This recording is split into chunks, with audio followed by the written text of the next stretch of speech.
President Trump and Kim Jong-un have arrived in Singapore for a historic summit between two adversaries looking to strike a nuclear deal that could also have huge economic consequences for both sides, and it's a crossroads that other leaders have faced before.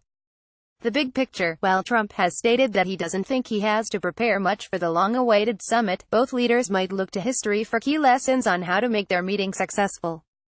Two prime examples are President Nixon's 1972 trip to China and apartheid South Africa's attempt at denuclearization.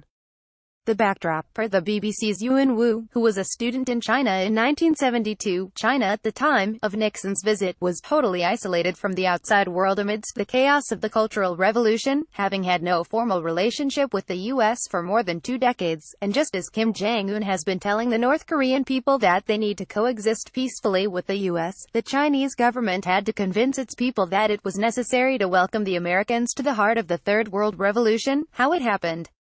Both countries announced the coming visit on television, with each side claiming the other had expressed the willingness to meet. This carefully choreographed broadcast was emblematic of both countries' painstaking preparation for Nixon's ice-breaking trip to Beijing that sent shock waves across the world. Truckloads of supplies were ferried to shops to fill the shelves, with a wider variety of goods on offer than usual.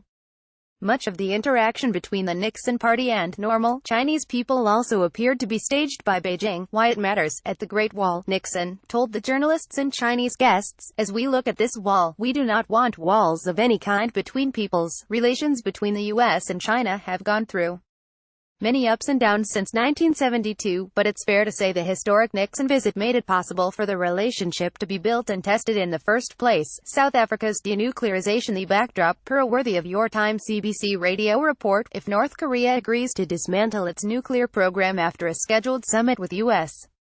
President Donald Trump and South Korean President Moon Jae-in next week, it will be the second time a country has voluntarily done so. South Africa was the first. Yes, but the story of how then South African President F.W. de Klerk ditched the apartheid regime's nuclear weapons has been strangely absent in the current frenzy of speculation on North Korea's nuclear intentions. Terence McNamee of the Wilson Center writes for Foreign Policy. How it happened. It was a political move. De Klerk saw it as the only way to foster peace with other countries. De Klerk shares a Nobel Peace Prize with Nelson Mandela for ending apartheid. The nuclear weapons arsenal in South Africa was always viewed through the prism of regime survival. These weapons were seen symbolically, if not practically, as the ultimate guarantor of white dominance and supremacy in South Africa, according to McNamee. Why it matters. Like the South African model, whether or not Kim Jong-un follows suit and agrees to dismantle his country's nuclear program will depend on whether or not he sees the program as vital to his country's livelihood.